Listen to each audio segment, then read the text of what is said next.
took my life. I'll take my revenge. I am hunted.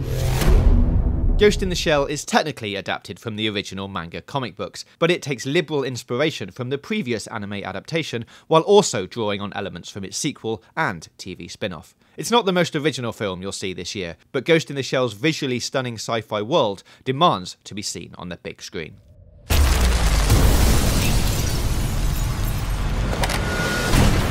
Security Task Force Section 9 is a secret government division investigating cybercrime and terrorism. Major, played by Scarlett Johansson, is a cyborg with a memory-wiped human brain controlling a wholly artificial body created by Hanka Robotics. You were dying.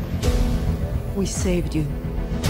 And now you save others. Ghost 2017 thankfully streamlines some of the more impenetrable elements of the original, becoming easier to follow in the process. And prior knowledge of the franchise isn't required at the door.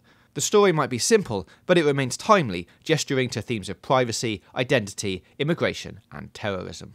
Ultimately, it's just an excuse to enter the jaw-to-the-floor stunning visual world that's been created by director Robert Sanders & co. It's the most staggeringly detailed and impressively realised sci-fi location since James Cameron welcomed audiences to Pandora, and one of the few recent blockbusters to benefit from the 3D treatment. From run-down, neon-tinged streets to gleaming corridors and floating halo ads, the 3D effect boosts the immersion in the tangible environments. And it's not just the near future, presumably near Tokyo but not specified cityscape, that impresses either. The gadgetry will also have your eyeballs bulging. In the pre-credit sequence, as Major's body is created, one of the several visual cues directly invoking the anime, she's surrounded by medical technicians kitted out with vital sign measuring holographic visors.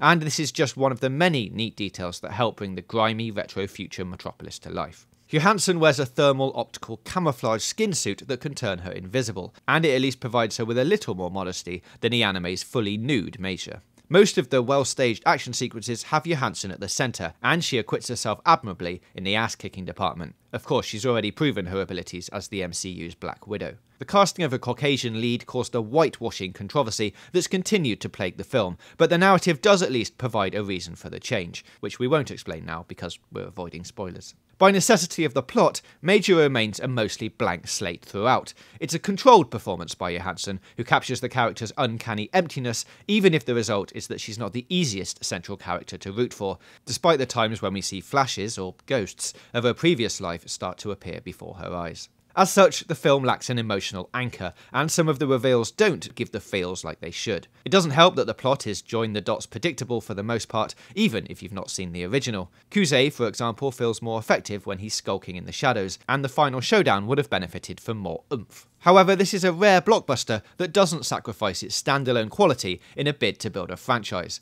Though if this does end up warranting a follow-up, we wouldn't need any convincing to dive back into this world. We give it 3 stars. What a beauty you are. Let us know your thoughts on Ghost in the Shell in the comments below. Click the boxes to the left for more content from us, and don't forget to hit that big button in the middle to subscribe for more entertainment news, reviews, previews and features right here on GamesRadar+.